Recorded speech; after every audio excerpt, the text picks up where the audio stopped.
this is Archangel. Okay, so I was checking my email the other day and I was going through the laborious process of deleting superfluous junk email. And I came across a few messages from a dating website that I had placed a profile on a couple years ago. Forgetting what I had put on this profile, I clicked onto it out of curiosity. And of course I was back on this site, being accosted immediately by females that were sending me messages and winks and flirts. I found myself looking at pictures and guessing which females would balloon up 40 pounds in the next few years, and which females would be likely to throw phone books at a guy when they are angry, and which females will use the fragility card to usurp toil, and which females will keep their hypergamy in check the longest, and which females would be the most effective actresses and pretend they care about male welfare, or which ones will let their bitch out of the bag and shame you the first time you don't do as you are told, or those who will passively aggressively sway you into pampering her because you have male privilege. When I finally clicked out of that temporary distraction, I felt a couple of things. One, I was so glad that I'm an awakened male, not an innocent lamb being led to gynocentric slaughter with romantic bait like the rest of the sheeple. Two, I felt like I had somehow cheated on my brothers by looking at female profiles. Yet, really, I was quite disgusted by the fallacy of romance being sold. But moreover, I realized that all female searching on behalf of males is really unicorn hunting. Because in reality, females are self-interested, hypergamous, and gynocentric from the word go. So anytime a male is looking at profiles of females, he is essentially unicorn hunting, hoping, casting odds that one female is less detrimental than the others. You see, all dating in today's world is essentially unicorn hunting. Males can no longer assume inherent female benevolence or altruism. We see too much malicious, rabid female behavior to pretend that they are angels programmed to love us.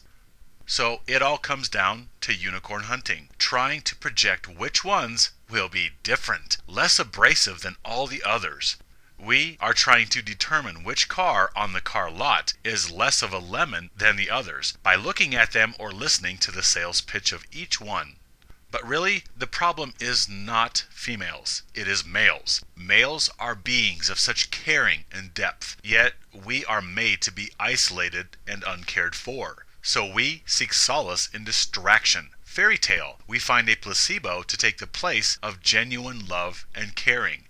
And thus, most have settled on this little fairy tale called romance between the human sexes. This is the most popular placebo in town.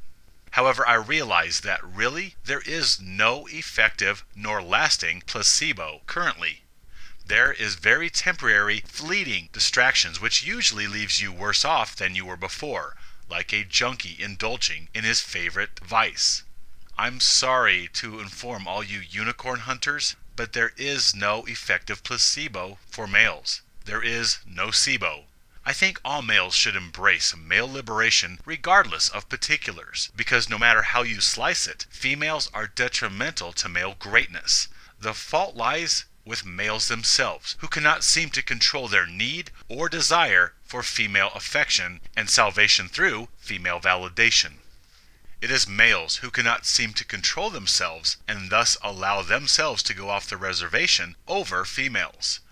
Alrighty, let's pretend unicorns exist. Let's pretend that the entirety of the female sex is pure and wholesome and benevolent as they are fraudulently advertised. They still present handicaps to male growth, power, and advancement, since males will divert any and all ambition or dreams and spend their time chasing the high and pseudo-salvation they project onto females.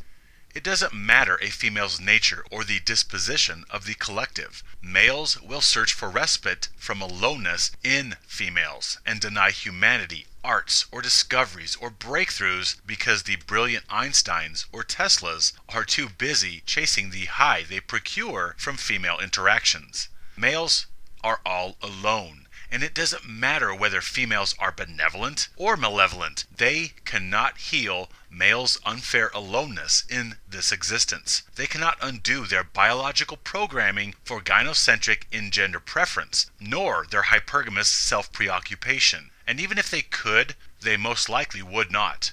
All the chatter about female nature or the heated debates over unicorn existence, none of this matters in the slightest when you understand that males cannot, or rather choose not, to rein in their desire for female approval and invoke the courage and strength necessary to liberate themselves from gynocentrism. Males fail to recognize or embrace their amazing brilliance because they divert all faculties into chasing, pampering, coddling, serving, and dying for the divine feminine, desperately spending their precious time pursuing the feminine band-aids they invoke to distract themselves from the aloneness that is male reality. It matters not whether she is an angel or whether she is the devil. Males do not sequester control of themselves or uphold their worth around females, regardless of whether they are benevolent or malevolent. If there was a cat around, my dog could not focus on anything else. Even after the cat was long gone, he was still agitated, hackles raised over the mere appearance of a cat walking by the fence 5 minutes ago. It didn't matter how sweet or nice that cat was, or how much that cat lobbied on behalf of canine welfare, or contributed to canine rights funds. Or perhaps that cat was evil and had voodoo images of dogs with pins in them at home. Nothing about the cat mattered in the slightest. He was not his usual brilliant self when cats were around. It had nothing to do with the cat, and everything to do with his lack of control around them. Well, same argument here. What if a unicorn exists? So what? They still handicap males, albeit unknowingly and unintentionally. I have observed male behavior for quite some time, and I realize males fail to control themselves or maintain their value, sovereignty, or power in the presence of any female, whether good, bad, malicious, or altruistic. The problem rests with males, not females. Males who fail to overcome their fears or demons will instead project salvation from aloneness onto the same beings they are sexually and instinctually drawn to. In light of the ubiquitous male weakness, all discussion of female nature or disposition is a debate of futility, like musing over whether Green Lantern likes carpet or tile in his bathrooms. Males should embrace MGTOW and male liberation from gynocentrism regardless of anything else, period. This is for the good and well-being of males. It is for males' growth. Even if some unicorn came along and offered the selfless love that males would overturn mountains to find, and even if she insisted on him reciprocating nothing in return, males would still willingly slip chains around their own wrists and ankles and give themselves over to her service as a divine offering to his rescuing deity. He would willingly lay down and offer himself to the object of his affection and caring. I have seen this countless times. A big, tough, aggressive, smack-talking, chest-thumping bad boy finds a female that does it for him, and suddenly it's all over, like a little puppy dog rolling over for its master, and he places all decisions in her hands, and he simply follows this exalted female's instructions. It doesn't matter if the new wife or girlfriend wanted or desired the servitude on his part. He willingly, of his own accord, hands her the reins, and he simply tends to the business of pulling the cart. Maybe females are malevolent, or maybe 2 or 3 are quasi-benevolent. Maybe they are breasted demons, and maybe a few are angels in training. Perhaps females are all crocodiles, or perhaps a few unicorns exist. And perhaps Green Lantern likes tile with generous usage of plush area rugs in his bathrooms. All this matters not. Unicorn existence? Who cares? Females handicap male greatness, period. females. Some unwittingly stymie humanity's advancement because of the pull they exert on males who will divert and retard part or all of their greatness and brilliance in order to placate, chase, or carry a female through life. Like planets exerting gravitational forces and pull on one another, females exert a pull on males with their mere presence that causes males to willingly be shovels and devalue themselves in order to protect and provide for her. Even if she insists that they do not, males will still willingly devalue themselves for females. Males forget or downplay their brilliance in the presence of a female. They forget about conquering the stars and simply revert to chasing the high they receive from female interaction. Males fail to understand or rise above their mortal plight.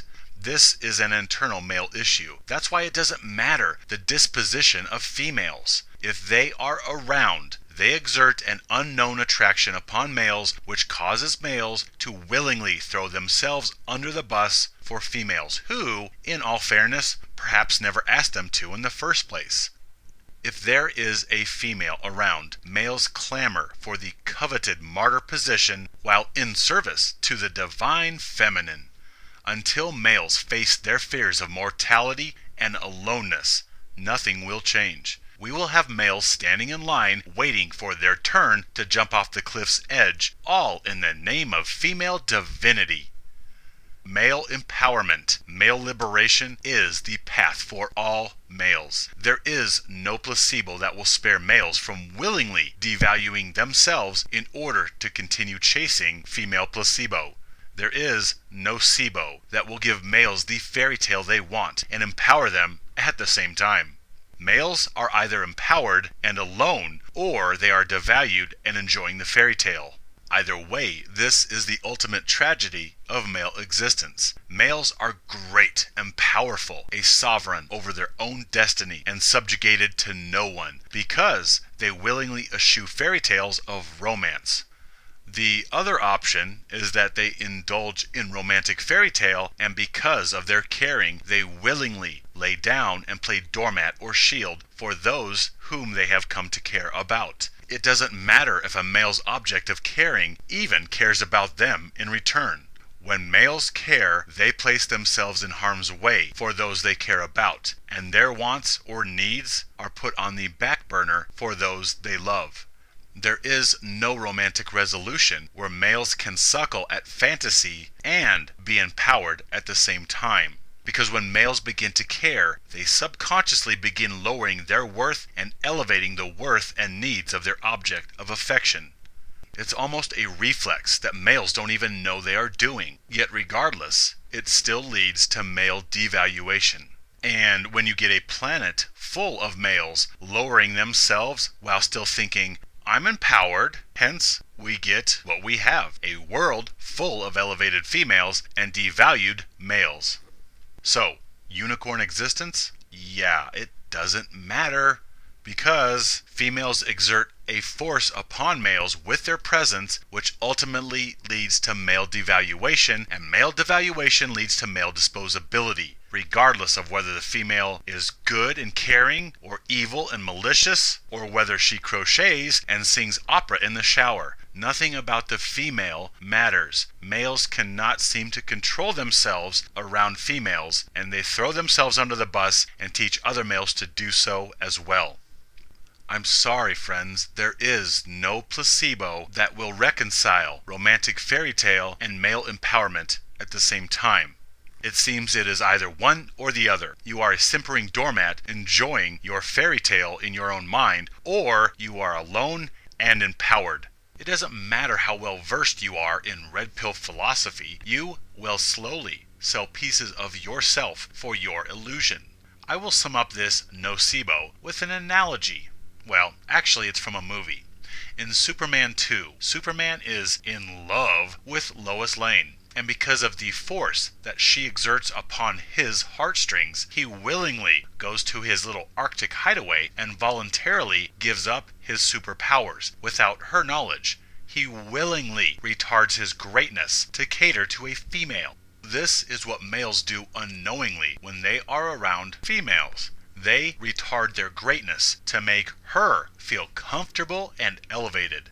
You see, in the movie, Lois made Superman feel self-conscious for being awesome, and thus he gave up his superpowers to be more plain and common right alongside her, thinking that she would then love him. But of course this was not the case. She loved Superman and became sexually excited by him because he was super and not plain. Meanwhile, while Superman was chasing his romantic addiction, the world needed his greatness. And so luckily, he was able to get back his powers and be great once again. This is the power females exert upon males. They retard males by exerting this unknown pull on males, and males will throw themselves under the bus to dumb down the greatness and brilliance they possess in order to make females warm and fuzzy about their uterus.